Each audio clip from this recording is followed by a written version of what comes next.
زحمتکش ناحیه ورزا همگی زمین نزدیک حوالگی را ثمرناک استفاده برده از کشت تکراری استفاده میبرند و ذخیره زمستانه را نیز تأمین میکنند.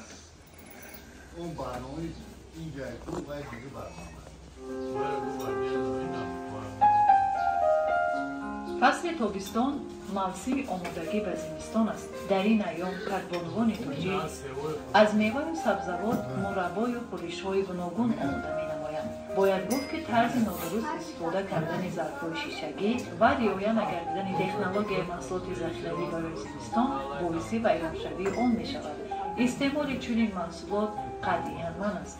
ساکنین ناحیه ورزا بی‌جان سنگین و طرز درستی تیار کردن ذخیره زمستانه را نشان می‌دهد. اول ظرف شیشگی را شسته تمیز میکنیم، بعد یا آفتاب دمانده یا بوغ آب را گرفته آماده میکنیم. آلوچه را شسته، اول آلوچه را میاندازیم،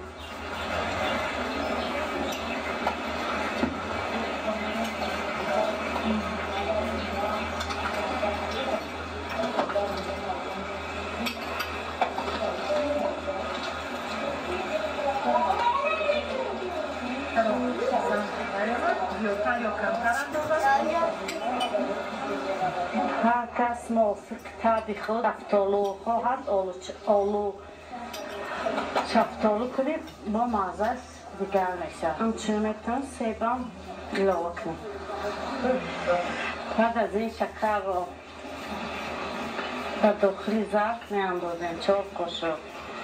نفرانی که شیرین میخواهند میتونند 5 قاشق اندازند. بعد آب جوش آماده را انداخته محکم میکنیم.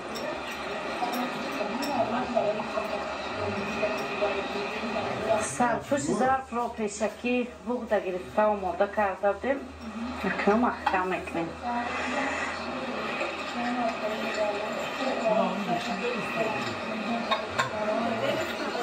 اکنون میبینیم که نوشابه ما رو محکم شد یا نه. از همین حساب میفهمیم که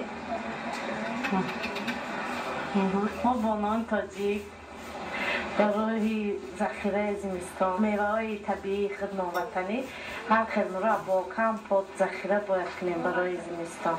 خیلی خانه ما برای زمستان پر از ناز نعمت میشه.